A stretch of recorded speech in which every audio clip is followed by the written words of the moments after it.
Oke, kita coba ya. Nyambung. Akhirnya, selamat malam dok. Alhamdulillah, selamat malam. Oke, baik. Terima kasih dok sudah bergabung di komunitas kami. Ya, tadi lagi Ya, coba-coba pakai pakai laptop, ternyata kok di laptop nggak ada tombol requestnya, iya. nggak ada. Ya, kalau pakai laptop biasanya ini memang pakai aplikasi ini, aplikasi I- tambahan. Iya, iya, iya. Oke, baik dok. Mungkin kita mulai saja ya dok. Boleh, boleh. Oke, baik. Terima kasih rekan-rekan. Assalamualaikum warahmatullahi wabarakatuh. Selamat malam Ya, semuanya ya. Selamat bergabung di Epitalk ya edisi pertama ini ya. Ini adalah edisi pembuka dan dibuka oleh narasumber kita dari Kemenkes. Ini spesial dari boleh. pengendalian penyakit emerging ya, Dok ya. Iya, Ya, betul. Sekedar perkenalan singkat ya, saya perkenalkan beliau adalah epidemiolog pelaksana muda ya, Pak ya. epidemiolog ahli muda. Epidemiolog kesehatan ahli muda ya. Sebagai informasi, kalau tidak salah, epidemiolog itu kan banyak tingkatannya mulai dari pelaksana pemula, pelaksana lanjutan, ada pelaksana juga ya, ada penyelia, terus ahlinya ada ahli pertama, ahli muda, ada ahli madya ya. Berarti dokter ini sedang tinggal tinggal satu tingkat lagi ya, menuju ahli madya. Satu lagi kayaknya, ada yang ahli utama itu beda ya. Oh iya ya, ada ahli utama. Oke. Baik, terima kasih dok sudah bergabung. Kita sebenarnya malam ini cuma mau mengulik-ngulik pekerjaannya dokter di Kemenkes ini yang sebagai epidemiolog kesehatan ya. Karena ini Iya. kita komunitas kami ini sebenarnya baru sedikit dok, hanya 100 orang ya. Kita di grup baru 100 orang lebih. Tetapi pas kemarin kita bikin acara ini, kita share pamflet dan luar biasa antusias teman-teman itu ada sampai sekarang tiga grup ya kalau mau dihitung itu mungkin ada sekitar eh, 500 lebih lah ya. 500 lebih itu termasuk member, termasuk komunitasnya kami. Nah, sebenarnya kegiatan ini kita akan berkelanjutan ya. Jadi setiap minggu kita usahakan ya untuk kali ini mungkin terkait dengan penyakit infeksi emerging. Nah, sebagai pembuka mungkin Dok mungkin bisa diceritakan kisah perjalanan karirnya dari awal sampai mungkin kendala-kendalanya ya sampai akhirnya di Kementerian Kesehatan di pengendalian penyakit emerging ini Dok supaya menjadi inspirasi juga buat teman-teman yang lain. Silakan, Dok. Ya, terima kasih Mas Andika. Nah, ini luar biasa sekali ya. Saya malah baru tahu nih ada komunitas epidemiologi ini. Sebetulnya Iya. kalau kalau kalau apa namanya ngundang saya sebetulnya ya kurang tepat juga, orang bukan pakar-pakar amat gitu. Justru, justru Mas Andika ini lebih pakar daripada saya sebetulnya. Kebetulan Mas Andika ini teman satu ini ya, kita satu kelas ya, satu Ya, kelas. kita reunian sebenarnya ini. Reunian kita. Sebenarnya yang jauh lebih pakar daripada saya, yang katakanlah kalau kata Mas Andika katanya nyari yang satu ini apa satu rating, ada banyak juga sebetulnya. Tapi ya, terima kasih banyak atas kepercayaannya. Mudah-mudahan apa namanya ini membawa berkah dan membawa manfaat buat kita semua, itu yang pentingnya. Nah, kalau kalau cerita awalnya dari awal sampai sekarang sebetulnya eh, apa ya? Hampir hampir nggak ada yang spesial gitu ya di saya tuh. Karena memang awalnya saya seperti halnya dokter-dokter yang lain, kita klinisi ya. Jadi Ya, dari mulai lulus itu tahun 2006 itu lanjut ke jadi pegawai tidak tetap di ini di Sulawesi, kemudian setahun, kemudian balik lagi ke Jakarta. Itu ya kalau istilah istilah di teman-teman dokter itu, dokter umum itu istilahnya ngamen gitu ya. Dari klinik ke klinik. Iya, ya, ngamen ya. dari klinik ya, di mana ada klinik yang kosong kita jaga di situ. Dan itu sifatnya harian. Dan lucunya belum resmi. Ya belum resmi karena kita belum bikin STR, belum apa segala macamnya. Nah, hanya pada saat PTT itu kita apa namanya, saya sendiri melihat ada hal-hal yang kayaknya ada yang kurang pas gitu ya. Ketika saya waktu awal-awal punya idealisme pengen lanjut ke klinis, jadi praktisi kedokteran, mungkin ngambil spesialis dan sebagainya. Itu kemudian pas PTT itu saya melihat ada satu hal yang kayaknya hilang gitu ya di lapangan gitu. Seperti halnya misalnya kita membuat analisis data, ada setumpuk data yang tidak diapa-apain di sana, yang kita sendiri akhirnya di puskesmas itu nggak ngerti ini sebetulnya programnya apa sih. Pokoknya Iya. kita kayak mereka-reka gitu ya, mereka-reka kegiatan berikutnya apa, yang penting dana cair gitu. Iya. Nah, kemudian itu udah hampir di semua semua wilayah kurang lebih seperti itu. Oh Nah, iya, iya, iya. kemudian ketika kembali ke Jakarta, eh, kemudian banyak apa ya istilahnya, ada tawaran di masih masih balik lagi ke Jakarta tuh masih sifatnya masih klinisi lah, karena memang kita juga belum tahu mau ngapain sih ke depannya gitu kan. Nah, kemudian saya masuk di perusahaan masih sebagai dokter klinik, tapi di situ saya mulai berpikir kalau saya cuman berpikir klinisi kayaknya nggak menarik.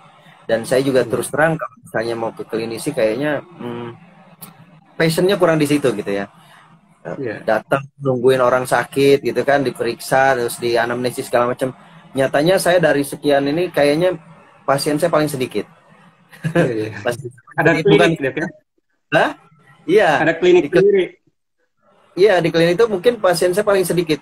Eh Sebetulnya pada saat klinik yang rame ya ada banyak ya rame, cuman maksud saya paling sedikit itu karena saya lebih senang ngobrolnya daripada daripada apa namanya, nulis Mengobati. resep sih gitu. Bahkan kadang-kadang apa namanya, ada pasien yang pulang tanpa bawa resep dari saya karena Hmm. mereka merasa saya sudah ini sudah enakan gitu ya. Jadi di situ saya mulai mikir kayaknya lebih enak ke promotif dan preventif dibandingkan ke kuratif gitu Iya. ya. Kuratif, dan saya pikir lahan dokter di situ masih sedikit. Ya, orang masih berpikirnya ke apa namanya, ke kuratif saja gitu ya, pengobatan resep kasih habis itu dirujuk ke rumah sakit dan sebagainya seperti itu. Nggak ada mungkin sedikit yang berpikir mau mau sehat terus nggak gitu. Itu kayaknya masih sedikit gitu. Iya, Nah, iya, iya. lalu di situ saya mulai berpikir kalau apa namanya, kalau saya punya punya ide seperti begini, enaknya ini harus di apa dituangkan di pemerintahan gitu kan. Dan itu juga banyak masukan dari teman-teman terutama yang senior-senior saya yang sudah lebih dulu dia jadi epidemiolog gitu ya. Waktu dulu sih belum ada yang namanya jabatan fungsional epidemiolog, belum ada, tapi dia sudah lulus sebagai epidemiolog gitu kan. Tapi kemudian dia jadi pejabat di sana, dan apa ya istilahnya, kayaknya kalau lebih banyak lagi dokter-dokter yang bergabung di epidemiolog itu akan lebih lebih bagus gitu ya. Artinya Siap. ide-idenya yang sifatnya apa namanya, ada klinis dicampur dengan statistik kayaknya menarik sekali gitu, Iya. dan itu akan lebih terarah dan lebih dalam. Nah disitulah akhirnya saya mencoba mencoba apa ya namanya, berpikir kalaupun misalnya saya harus jadi PNS gitu ya. Waktu itu saya masih swasta ya. Kalau saya harus jadi PNS berarti saya harus ke pusat. Karena kalau cuma di daerah apa namanya, yang tadi saya punya ide-ide itu kayaknya tidak nasional gitu ya. Tidak nasional. Alhamdulillah eh, apa namanya, Allah mengabulkan doa saya, ya saya diterima di Kemenkes. Dari Kemenkes langsung di ini apa namanya, langsung di surveillance waktu itu. Iya, Nah, langsung langsung di surveillance. jujur waktu awal memang ya namanya juga masih ber apa ya namanya, eh, berkeliaran dari klinik ke klinik gitu ya. Itu belum belum sama sekali ngeh namanya surveillance itu apa sih gitu ya. walaupun di kampus mungkin di kedokteran itu eh, paling ilmu kesehatan masyarakat, metodologi penelitian itu paling 5 SKS 5 SKS ya. Jadi nggak Ya, dalam gitu ya. Hanya ya. sekedar bekal untuk membuat tesis apa membuat skripsi waktu itu kan. Nah, Ya. tapi kemudian begitu saya masuk ke bidang surveillance, baru saya coba mempelajari banyak hal dari mulai dari mulai data tuh harus digimanain ya kan. Itu benar-benar saya tertantang untuk memainkan Excel gitu. Ternyata memang Excel itu powerful sekali zaman Ya. itu ya kan. Nah, Ya. zaman itu powerful sekali, itu kita bisa mengolah data, kemudian bisa membuat pivot tabel, analisis yang sederhana tapi bisa meyakinkan banyak orang. Dan yang paling penting adalah saya sering menyampaikan ke teman-teman di daerah setelah Ya. memahami soal data tadi, data ini ternyata tidak berfungsi apa-apa kalau tidak dijadikan sebagai informasi, Ya. ya kan? Data itu kan cuma serpihan serpihan informasi yang kita nggak tahu kaitannya tuh apa gitu. Nah, ternyata ketika kita hubungkan data satu dengan data yang lain, kemudian ada kalau mau istilah yang sekarang ada ilmu cocok logi. Nah, itu Ilmu cocok logi. kayak gitu. Tapi sebetulnya kalau yang epidemiologi itu, surveillance itu lebih apa ya istilahnya? Ya nyambung gitu. Apalagi Ya. kalau dikaitkan dengan ilmu kesehatan, ilmu-ilmu yang sifatnya apa ya istilahnya? Eksaknya, teorinya, perjalanan penyakitnya seperti apa, itu akan powerful sekali. Kita kita Ya. buat pivot, grafik, kita buat interpretasi sedemikian rupa. Kira-kira sih seperti itu. Jadi dari mulai awal itulah saya mulai menggeluti ilmu epidemiologi ini Ilmu. sampai akhirnya pas di tahun 2014 saya disuruh kuliah lagi juga gitu ya. Itu sudah Iya, mulai menarik. Saya pikir iya, karena ini passion saya di sini karena dari situ kita bisa mencoba membuat apa namanya, kira-kira nih penyakit ini akan muncul KLB enggak gitu. iya, Nah, iya. di situ alhamdulillah saya mencoba ikut membidani uh, satu sistem kewaspadaan dini dan respon yang akan dilaporkan setiap minggunya oleh puskesmas. Ya alhamdulillah dari situ responnya luar biasa. Iya. Uh, dari apa namanya, sekian banyak, udah banyak sekali kasus-kasus yang kemungkinan besar akan menjadi KLB itu nggak jadi KLB Iya, dengan iya. aplikasi, luar biasa sekali. Itu Biasa. Jadi kira-kira sih. sudah mulai Iya, mendalami epidemiologi gitu ya. iya kecemplung. Nah, mungkin sebelum kita ulik-ulik peranan epidemiolog di penyakit infeksi emerging ini, sebenarnya mungkin apa sih sebenarnya itu dok penyakit infeksi emerging? Apakah COVID itu termasuk salah satunya atau bagaimana? Oh iya, nah pertanyaan menarik nih. Eh, jadi pas awal-awal memang tadi kan saya di surveillance ya, kemudian di tahun 2015 itu kita melihat bahwa ya, bukan dari 2015 sih, itu 2015 itu resminya. Nah, 2013 14 itu kita melihat banyak sekali penyakit-penyakit yang bermunculan. Penyakit yang bermunculan yang kita kenali dia baru, ada yang dulu pernah ada kemudian hilang, sekarang muncul lagi ya. Hanya emerging itu kan dari bahasa Inggrisnya emerge. Emerge itu artinya muncul. Nah, ada yang new emerging berarti muncul baru, ada yang re-emerging, dulu pernah ada, hilang kemudian muncul lagi, itu namanya re-emerging. Nah, penyakit ini kemudian jadi dasar. Ini harus ada unit yang membidangi khusus. Karena kalau di unit surveillance sendiri di namanya itu subdit ya, subdirektorat surveillance sendiri, itu istilahnya suatu kegiatan yang rutin ya kan, kegiatan yang rutin untuk pemantauan penyakit dari hari ke hari, kemudian apakah muncul KLB atau tidak, kemudian dievaluasi lagi dan seterusnya, itu rutin. Tapi untuk penyakit yang baru muncul, terutama yang Ya, belum ada di Indonesia ya kan, belum ada di Indonesia tapi di negara lain tuh udah ada, contoh Ebola ya kan, terus lagi dulu ada monkeypox. Nah, ini juga di Indonesia kan nggak ada. Nah, kemudian Iya. ada lagi em, apa namanya polio liar, ya polio liar. Terus ada lagi eh, yellow fever ya, demam kuning dan sebagainya, yang biasanya kebanyakan muncul di Afrika sana. Nah, itu tuh banyak banget ternyata penyakit itu, dan kalau misalnya hanya dipantau dari surveillance rutin itu nggak sanggup karena saking banyaknya. Nah, jadi harus ada unit yang dia memang mantengin gitu ya, dan mempersiapkan sistem supaya dia tidak apa tuh namanya, supaya dia tidak masuk ke Indonesia. Nah, jadi Iya. istilahnya sistemnya tuh dibuat pedomannya gitu ya. Itu akhirnya dibuatlah subdit ya, subdit penyakit infeksi emerging. Yang kalau disingkatnya PIE ya, PIE atau Iya. Infem.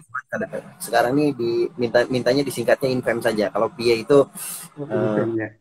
ada konotasi sama PIE gitu ya. Gimana PIE atau pie jadi kayak kue gitu ya. Hmm. Jadi lapar kalau kalau dengar pie gitu. Nah, Iya, iya. akhirnya kita buat sistem dan buat unit yang khusus menangani itu. Jadi penyakit-penyakit, semua penyakit new emerging, re-emerging, baik zoonosis maupun non zoonosis, itu kita pantau melalui apa namanya unit ini, subdit infem ini, subdit infeksi emerging ini. Nah, kalau tadi kaitannya dengan COVID, nah COVID itu kan dulu pas pertama kali ditemukan itu tahun 2019 kan, 2019 akhir. Iya. Kita ingat sekali itu ditemukan di Wuhan itu tanggal 31 Desember. Jadi masih masuk Iya. 2019 akhir ya di Wuhan.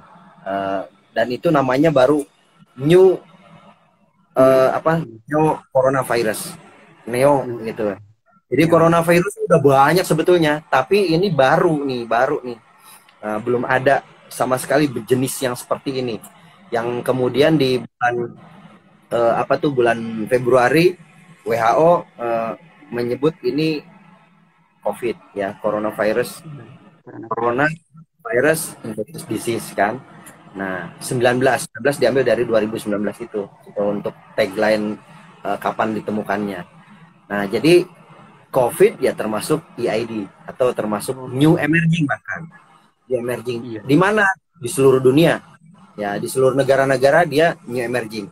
Nah, beda dengan Ebola. Ebola itu buat buat seluruh dunia itu mungkin bukan bukan new emerging lagi, tapi Iya. karena ini hanya ada di apa namanya, cuma ada di negara Afrika misalnya gitu ya, dan itu potensial untuk penyebarannya juga cepat. Mereka penyakit yang biasa ada di sana, tapi kalau dia keluar ke negara lain, masuk ke Indonesia misalnya, nah new emerging di Indonesia Iya, gitu. baru di Indonesia. Tuh. Nah, jadi ya kita ya apa namanya di unit ini yang memantau itu. Nah, Iya. salah satunya Eh, jadi COVID ya, intinya COVID termasuk ya, termasuk dari penyakit infeksi emerging ini. Ya, kemarin sempat saya buka-buka websitenya ya. Ada website khususnya dan memang di situ di halaman depannya itu memang penuh laporan-laporan data-data masalah COVID. Nah, Hmm. mungkin karena kami dari komunitas epidemiolog ID ini rata-rata juga pesertanya itu masih sebagian mahasiswa ya.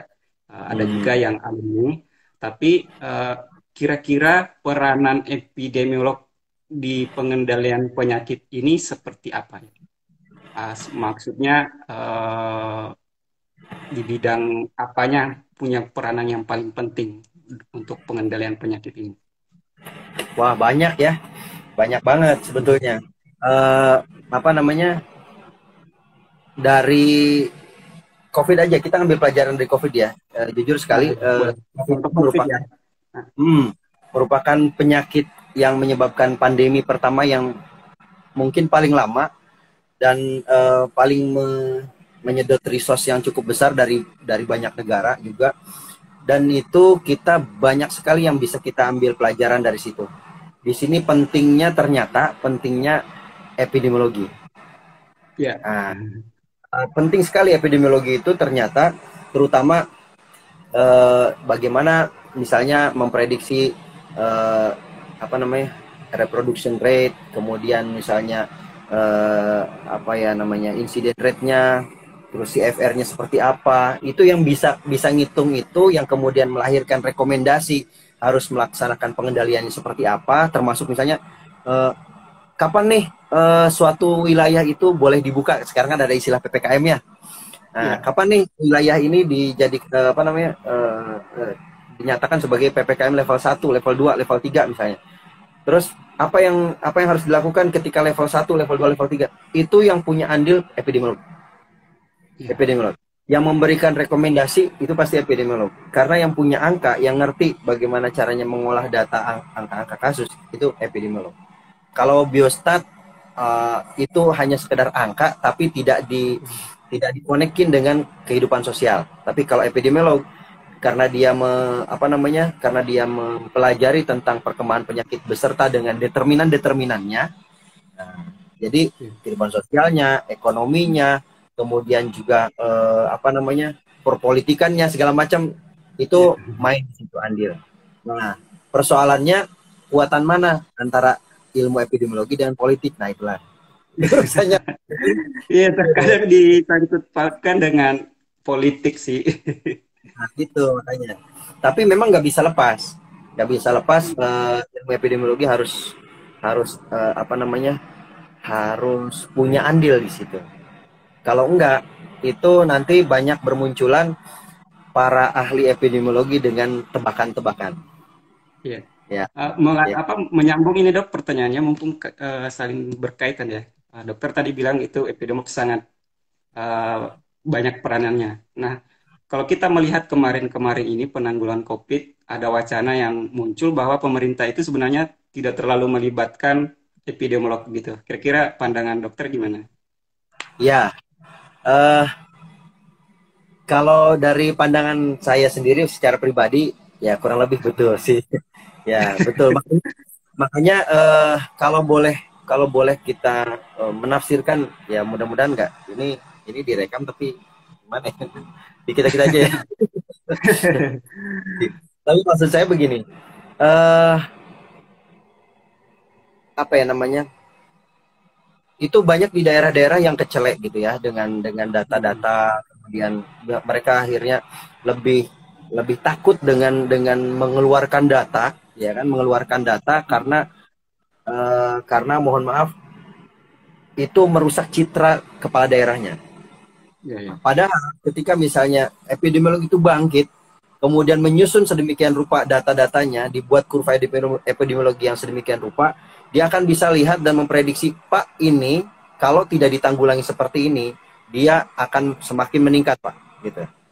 Iya. Tapi masalahnya kepala daerahnya lebih terlalu kuat politiknya, sehingga banyak daerah-daerah yang kasusnya disembunyikan, ya kan, tidak dipublish. Itu saya menemukan banyak sekali di beberapa daerah kabupaten kota, ya, itu yang kemudian epidemiolognya katakanlah kita kita nggak usah bilang epidemiolognya ya, dinas kesehatannya aja deh, ya, dinas kesehatannya aja itu nggak berdaya, kepala dinasnya pun nggak berdaya. Karena apa ya, support asupan datanya itu oke lah, mungkin teman-teman di surveillance itu sudah membuat data sedemikian rupa, sudah dianalisis segala macam, disampaikan ke ini. Tapi kemudian kepala dinasnya langsung ditelepon sama komandan-komandan, ya kan? Komandan TNI Iya. Polri itu langsung, tolong jangan di ini misalnya. Nah, karena ini akan menimbulkan zona merah. Nah, udah wassalam kalau udah kayak gitu. Nah, jadi saya pikir sebetulnya kita punya loh, di Indonesia itu punya namanya Perhimpunan Ahli Epidemiologi Indonesia, ya kan? Iya. Pernah dengar Ya. ya, PAEI. Nah, itu rupanya memang masih masih kalah pamor gitu. Masih kalah pamor sehingga ya begitulah, jadi nggak bisa ngapa-ngapain gitu istilahnya ya. Udah kalah start gitu. Kalah start dengan eh, kalah start dengan ininya. dengan kekuatan politisnya gitu. Jadi benar-benar susah sekali. Ya, apalagi waktu itu kita kita ngerasa sendiri kalau misalnya analisis analisis orang-orang awam kayak saya lah gitu ya. Waktu itu Menkes kita kan Pak Terawan ya, itu Iya. eh, apa namanya pangkatnya letjen. Iya. Kemudian apa kepala BNPB kepala BNPB sekaligus ketua Satgas itu jenderal. Mau nggak mau kalah. Itu salah satu bentuk saja. Nggak usah bicara presiden karena presiden kita sipil, jadi nggak bisa. Jadi dalam undang-undang wabah sendiri kan seharusnya ketika muncul wabah dinyatakan wabah, yang menyatakan wabah itu bukan presiden tapi Menteri Kesehatan. Tapi ternyata kemudian setelah itu di apa namanya presiden sudah langsung membuat semacam gugus tugas Satgas. Padahal aturannya di undang-undang itu semua kegiatan yang terkait dengan wabah itu sudah dikendalikan oleh Menteri Kesehatan. Tapi Menteri ternyata Kesehatan. jadi ya kurang lebih seperti itu. Apa namanya kita saat ini mohon maafnya saat ini memang kita hanya bisa membuat rekomendasi, persoalan dipakai atau enggaknya itu kembalikan lagi ke kebijakan Ya, nah pimpinan. terkait itu dok ya, terkait rekomendasi misalnya mungkin apakah dari subdit surveillance dan karantina kesehatan ini pernah membuat rekomendasi-rekomendasi apakah itu semacam usulan atau apa dan itu diterima di Satgas begitu dok atau paling tidak juga mengusulkan anggotanya atau epidemiolognya langsung untuk menjadi bagian dari Satgas itu. Oh iya, itu pasti. Nggak cuman akhir-akhirnya ya nggak cuman apa namanya nggak cuma dari Direktorat Surveillance Karantina Kesehatan, tapi juga dari PAI juga ada yang masuk di Satgas Oh, Satgas Covid. Ada setelah berubah jadi Satgas, memang peran peran epidemiolog jauh lebih lebih dominan saat itu karena memang sekali lagi zaman berubah karena sudah paham. iya, Ya, iya. makanya saya bilang pas awal-awal kita agak agak sedikit keserimpet gitu ya dengan persoalan-persoalan politik, tapi kemudian eh, teman-teman epidemiologi itu bangkit membuat tulisan-tulisan, rekomendasi-rekomendasi, bahkan apa namanya mulai sering muncul. Ya, mungkin Mas Andika juga sering lihat ya waktu awal-awal kan Iya. yang sering muncul di TV itu lebih sifatnya ya itulah ya.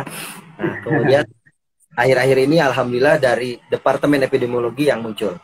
Ya, dari Iya. Departemen Epidemiologi yang muncul yang menjadi konsultan di baik di DKI, kemudian di nasional juga itu sering dipanggil untuk dimintai apa pendapatnya, dimintai eh, apa namanya masukannya seperti apa, bahkan bahkan dari PAI pun itu langsung ikut apa namanya ikut berpartisipasi menerjunkan timnya yang ada di daerah-daerah untuk bisa mendampingi dinas kesehatan.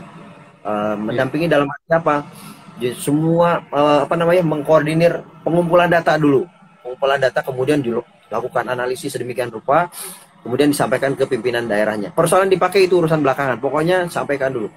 Nah, saya pikir itu sangat bagus dan itu bisa menjadi satu inspirasi buat para epidemiolog muda yang hadir di sini itu apa namanya peluang untuk uh, apa namanya berkiprah di bidang epidemiologi itu sangat besar sekali, sangat besar sekali. Sangat besar peluangnya ya. Iya sangat besar sekali. Mau di bidang apapun, kalau saya bilang sih semua apa namanya epidemiologi itu kita jiwanya sebetulnya. Epidemiologi itu jiwanya. Jadi jangan jangan bilang kita kerja di mana, oh di tempat bidang epidemiologi. Ya Jiwanya justru aja. itu kadang ya kadang apa ya dok? Kadang ada yang kurang tahu gitu dok ya. Kadang kayak misalnya epidemiologi itu hanya kerja di surveillance saja, hanya untuk mengurus data-data saja ya. Kalau dipikir ke saat ini kan sebenarnya peluangnya itu kan banyak ya. Nah terkait dengan ini tadi apa? Nah, di subdit surveillance itu sendiri kan terutamanya yang penyakit infeksi emerging. Saya sebenarnya masih mau mengulik penyakit infeksi emerging ini. Apakah ada pembagian pokja-pokja lagi, Dok?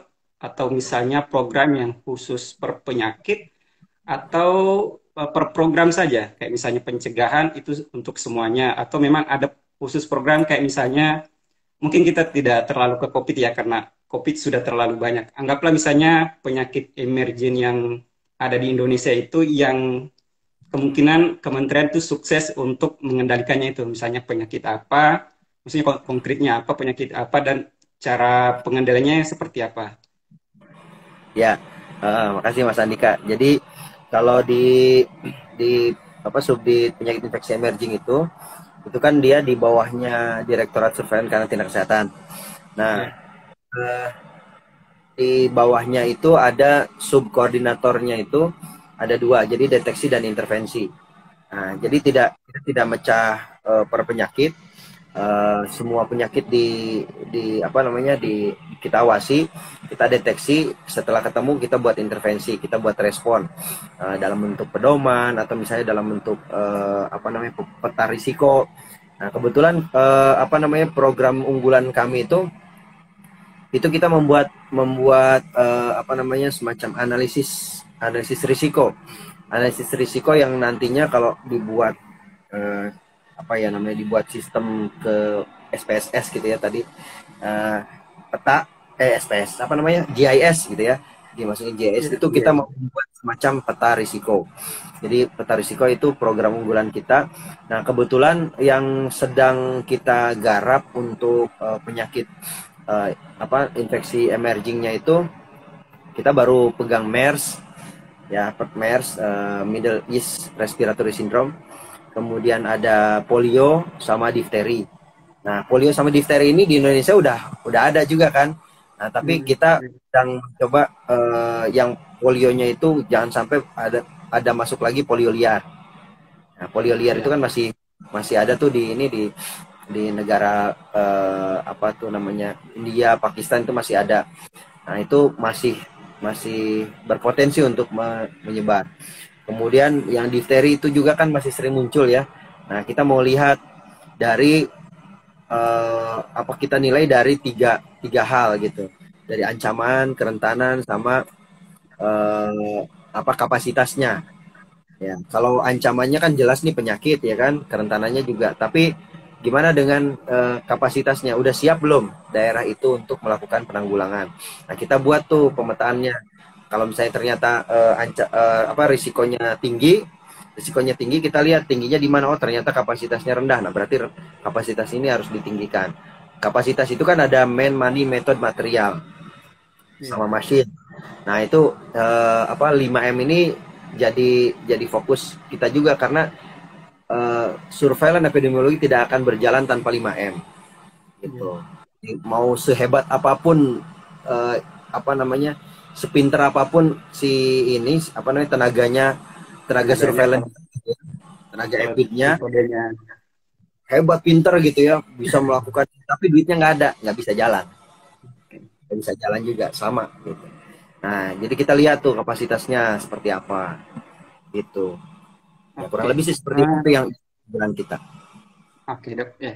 Teman-teman yang mau ada apa yang mau bertanya boleh langsung join ya, boleh langsung join bicara. Jika ada pertanyaan ini ada yang permintaan dua mungkin mau bertanya. Mungkin kita terima dulu ya, Dok. Sebelum kita lanjut lagi, ada dua orang yang mengajukan. Kita terima dulu. Mudah-mudahan ini mau bertanya ya.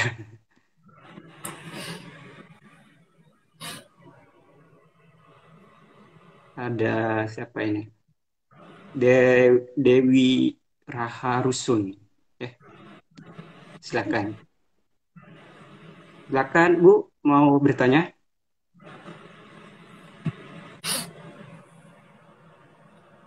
Oke.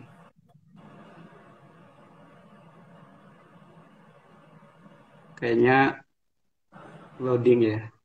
Nanti.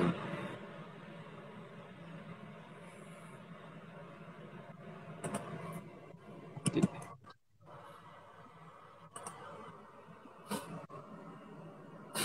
Siapa lagi nih? Isma mau bertanya kak Ibu? Ya kita coba terima. Ada dua permintaan. Teman-teman yang lain boleh chat di kolom komentar jika ada pertanyaan. Dan boleh juga langsung bergabung dengan kami di sini. Ya silakan. Aduh,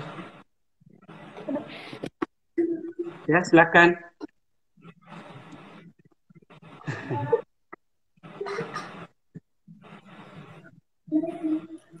Oh, enggak kayaknya ya.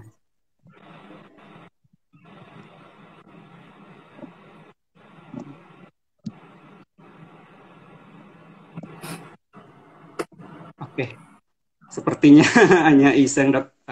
Kita baca pertanyaan di kolom komentar saja. Ini dok ada satu. Peran epidemiolog di rumah sakit apa dok ya? Saya Japung Epid di rumah sakit. Ya. Boleh mungkin peran epidemiolog di rumah sakit? Wah, peran epidemiolog di rumah sakit itu besar sekali ya. Kan kasus pasti banyak ya kan, di berbagai unit ya, ada di apa namanya, Iya. di penyakit menular, ada penyakit tidak menular, kemudian di geriatri misalnya. Wah, itu bagus sekali kalau misalnya teman-teman mengumpulkan data itu kemudian dipadukan apakah ada kaitannya antara antara apa namanya, penyakit menular ini dengan penyakit ini atau seperti apa. Itu banyak sekali sebetulnya kajiannya bisa dibuat sedemikian rupa. Bahkan kalau misalnya katakanlah kita misalnya mantau satu penyakit menular nih, kebetulan di kami juga Hmm. ada program namanya surveillance syndrome. Nah, surveillance syndrome itu di rumah sakit kita ambil karena kebanyakan kan penyakit infeksi emergi kan munculnya di rumah sakit nih. Nah, kita saat ini baru piloting di 4 rumah sakit. Nah, baru piloting di 4 rumah sakit itu kita pantau nih, eh, di rumah sakit itu dalam 1 minggu itu menerima pasien dengan gejala-gejala sindrom ini berapa banyak gitu. Nah, terus dari yang sekian ini kan pasti diambil labnya, Kemudian setelah diambil labnya ini, hasilnya apa? Gitu, hasilnya apa? Apakah mengarah ke penyakit infeksi emerging kah atau malah yang biasa, misalnya DBD misalnya. Itu banyak loh, yang misalnya dia ternyata begitu masuk nih, dengan misalnya contoh, salah satu contoh misalnya dengan skleranya hijau gitu ya, ininya Iya. apa namanya, pucat gitu ya. Nah, kemudian demam. Pas ditanya ada riwayat kontak dengan tikus misalnya. Nah, tikus atau kotoran tikus misalnya. Nah, ternyata dari situ diambil yang dugaan-dugaannya apa? Leptospirosis ya kan. Hmm. Kemudian misalnya ada hantavirus. Nah, saya nggak tahu nih teman-teman tahu nggak nih penyakit hantavirus ya kan. Terus ada lagi misalnya penyakit kuning. Nah, Iya. itu dugaan-dugaan itu banyak. Nah, kemudian setelah diambil hasil labnya, hasilnya apa? Oh, ternyata hasilnya lepto misalnya. Ternyata bukan cuma lepto dan hanta itu ada. Hmm, Itu ya. yang itu apa namanya, mengerti besaran penyakit, besaran masalah di rumah sakit itu cuman epidemiolog. Kalau dokter cuman oh ya sudah, Ya. tangani aja. Tapi ketika melihat di periode ini, ya misalnya sekarang nih di bulan Januari di tanggal 24, apakah di bulan Januari di tahun yang lalu ada juga nggak penyakit yang sama? Gitu. Yang ngamatin itu siapa? Epidemiolog, ya kan?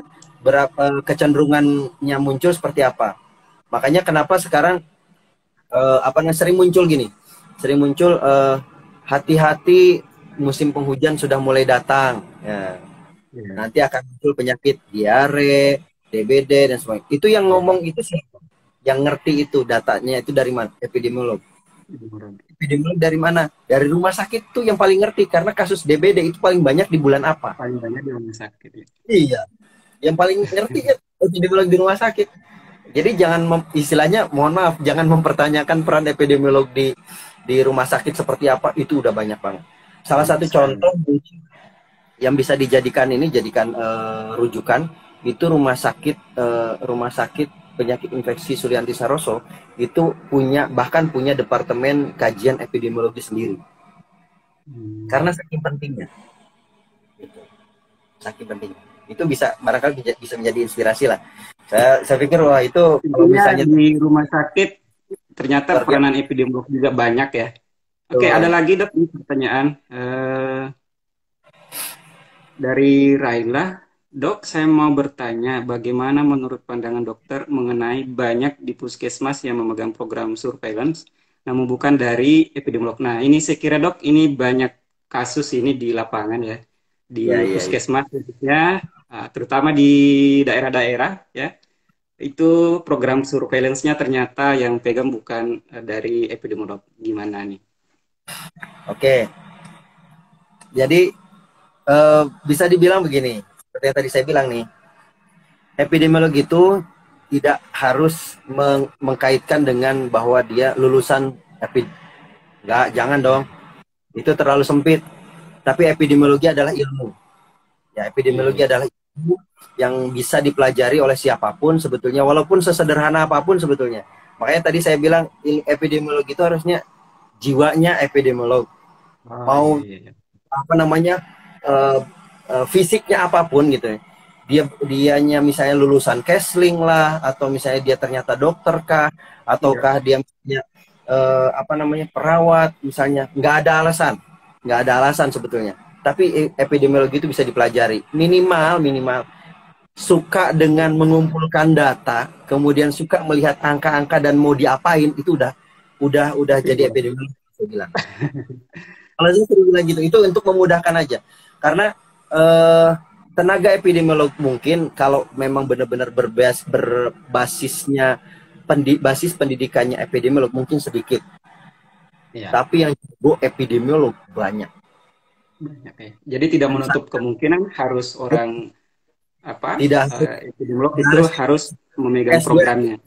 tangan. Oke. Jadi istilahnya epidemiolog ini adalah ilmu yang bisa dipelajari dan dikembangkan. Betul, betul. Nah, jadi Oke. epidemiologi itu orangnya, ya kan? Epidemiologi itu ilmunya. Apakah ilmunya itu harus ada basis pendidikannya? Tidak harus, kalau saya bilang.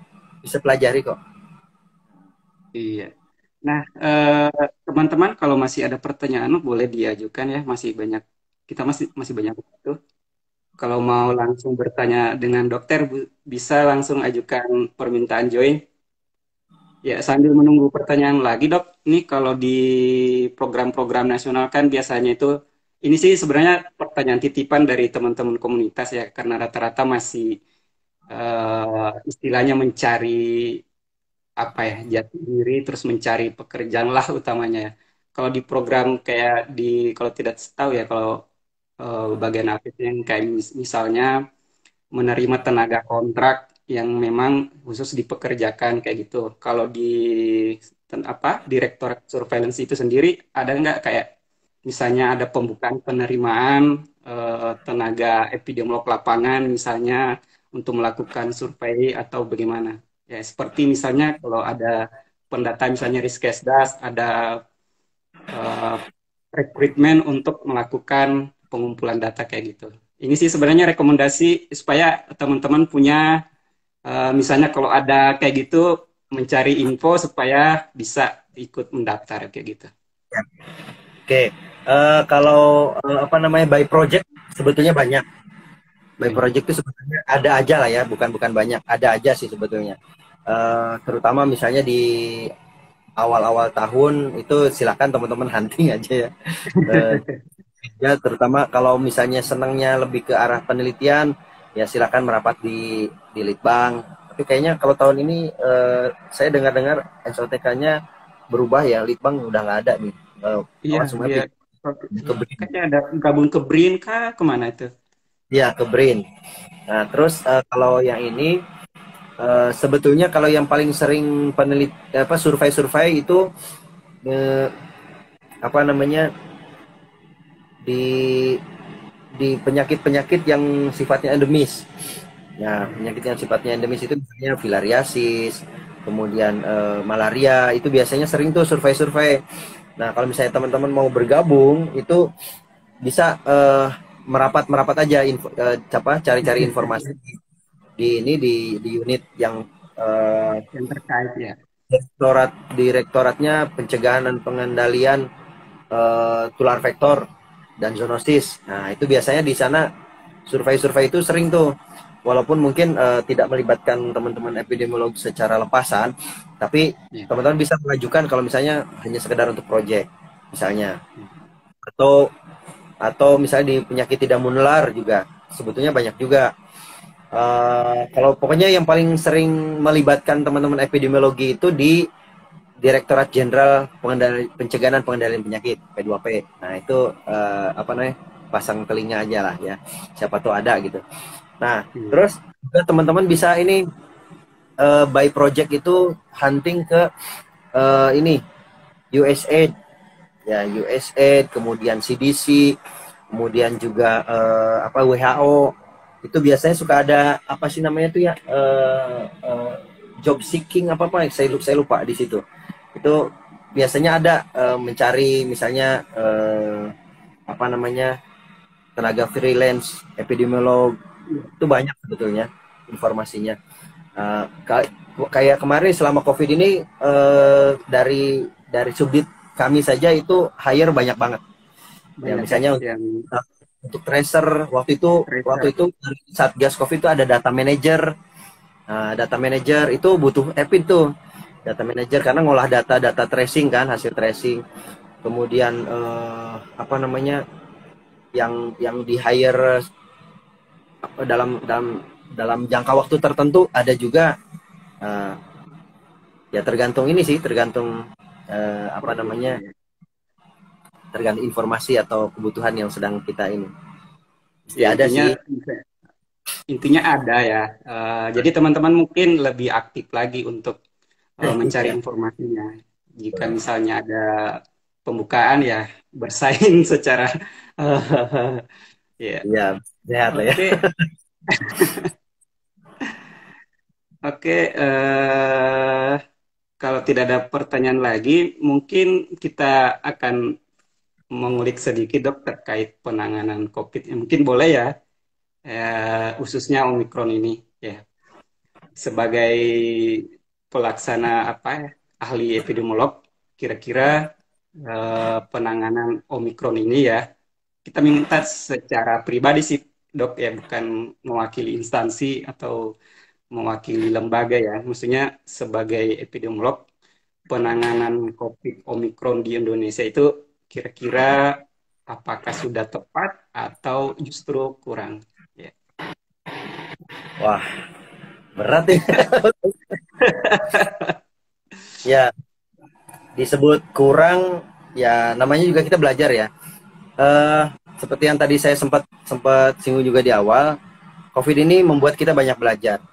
Membuat kita banyak belajar, apalagi COVID ini ternyata apa namanya, tadi saya baca baca hasil diskusi dengan pakar virologi dari Jepang.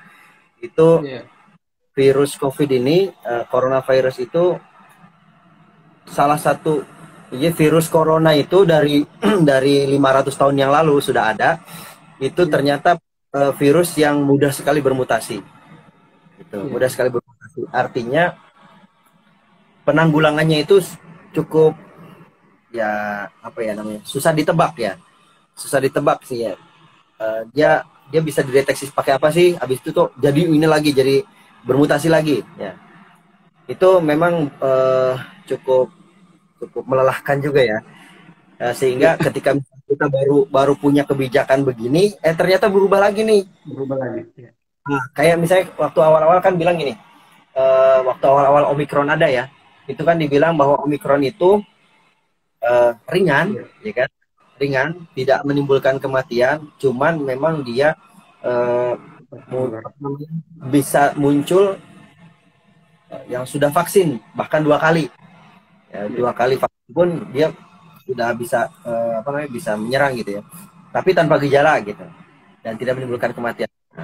Dah kita membuat satu kebijakan yang bisa mungkin apa namanya, awalnya dari apa namanya, pelaku perjalanan luar negeri itu diperlakukan seperti sedemikian rupa, termasuk misalnya masa karantinanya jadi diperpanjang.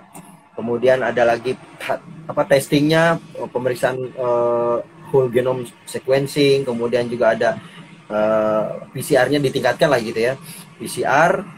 Kemudian kalau positif lanjut ke WGS ya, whole genome sequencing itu.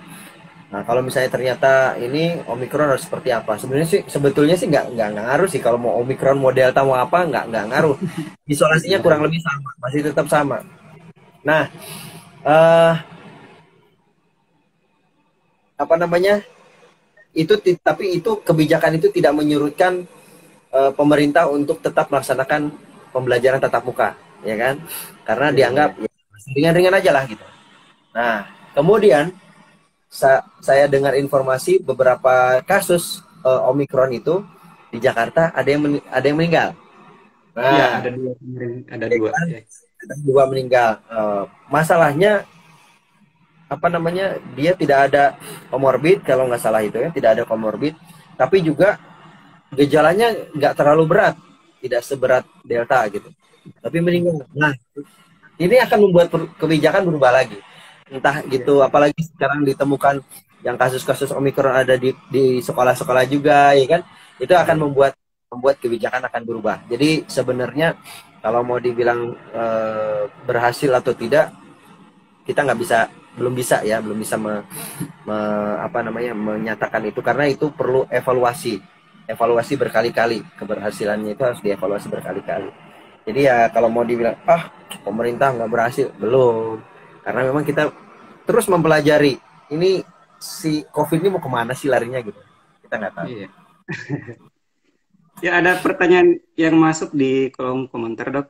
Ini, Dok, mau minta sarannya. Kalau tenaga epidemiologi yang PNS terus mau lanjut S2 EPID, baiknya ambil peminatan yang mana untuk menunjang kinerja? Ya, dia PNS, Dok.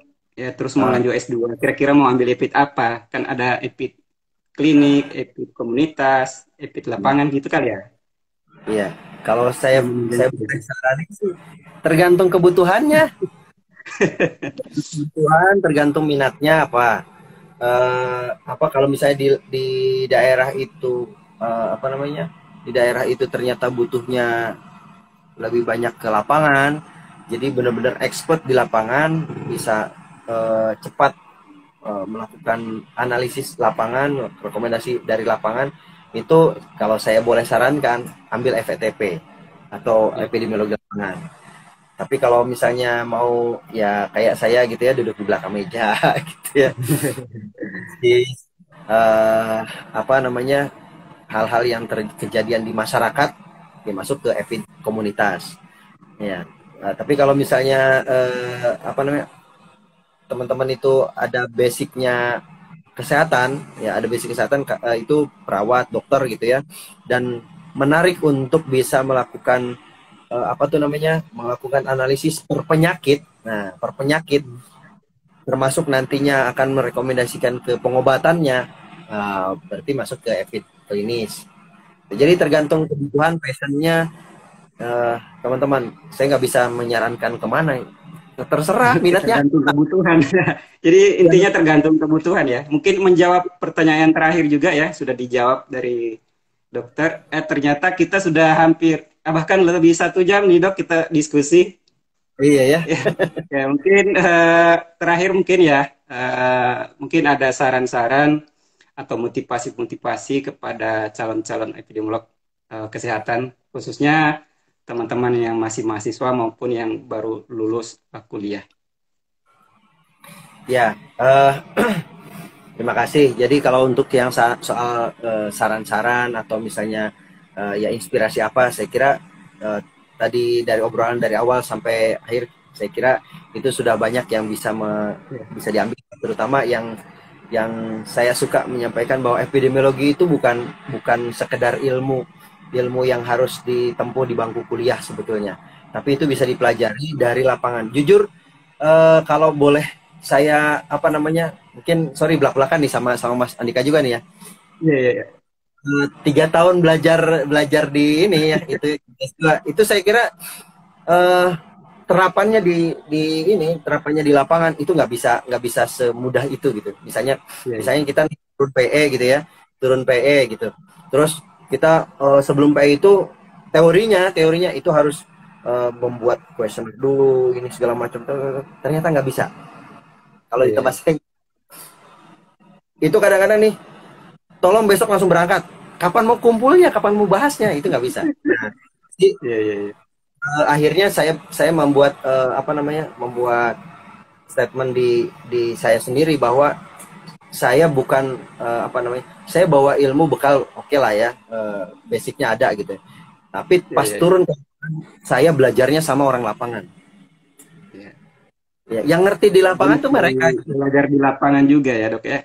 Jadi Intinya petugas lapangan di mana-mana bisa belajar gitu. bisa, benar. Nah, jadi sebenarnya epidemiologi itu jangan jadikan itu sebagai apa namanya profesi, tapi itu sebagai insting, intuisinya. Jadi apa namanya, jiwa kita itu epidemiolog gitu loh.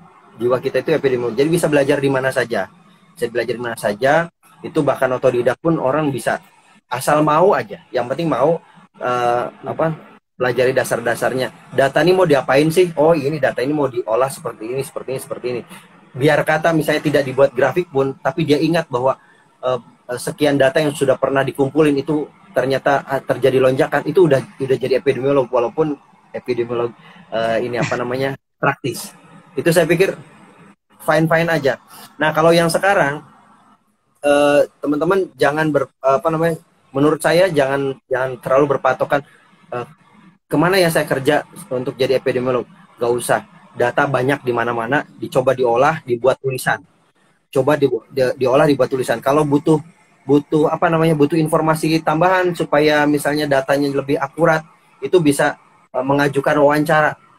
Toh kalau dibuat tulisan nih teman-teman, itu bisa menghasilkan uang juga kok. Iya, iya, Sekarang iya. ya dibuat jurnal, di submit, mungkin itu akan ini apa namanya, menghasilkan juga kalau kalau mau orientasinya ke sana ya. Tapi kalau mau Iya. orientasi berbagi ilmu, itu mah di mana aja bisa kok. Bikin aja tulisan. Apalagi komunitas nih, manfaatin misalnya punya punya ide, kita bikin ini yuk, penelitian ini yuk. Bikin misalnya pakai kohort, kita dari bulan ini sampai bulan ini kita pantau, kita kumpul mau bikin apa gitu. Itu bagus banget. Bagus banget. Iya. Itu butuh, Ya kebetulan dok, jujur, ya boleh kebetulan, dibilang, ya kalau ya boleh dibilang kebetulan, Indonesia itu masih miskin tulisan-tulisan ya, ya, ilmiah. betul. Nah, itu butuh dari teman-teman FID.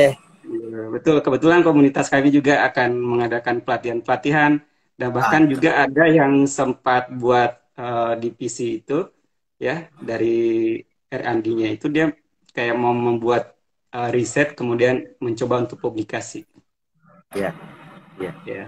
Baik Itu dok, bagus. terima kasih sudah memberikan inspirasi buat teman-teman semua ya, teman-teman yang hadir. Terima kasih juga suatu pengalaman yang cukup bisa menjadi apa pedoman ya ke depannya sangat menginspirasi. Terima kasih sekali lagi dok. Eh, Baik, Sama-sama. terima kasih teman-teman. Kita akhiri acara kita pada malam hari ini ya. Semoga kedepannya masih bisa berlanjut ya. Dan teman-teman jangan apa catat tanggal-tanggal selanjutnya ya. Kita pasti selalu share di grup dan juga di Instagram. Yang kita upayakan setiap minggu akan ada live streaming dengan para epidemiolog dari berbagai instansi. Baik, terima kasih. Sekian. Selamat malam. Wassalamualaikum warahmatullahi wabarakatuh. Waalaikumsalam. Terima kasih Mas Andika. Terima kasih, Dok.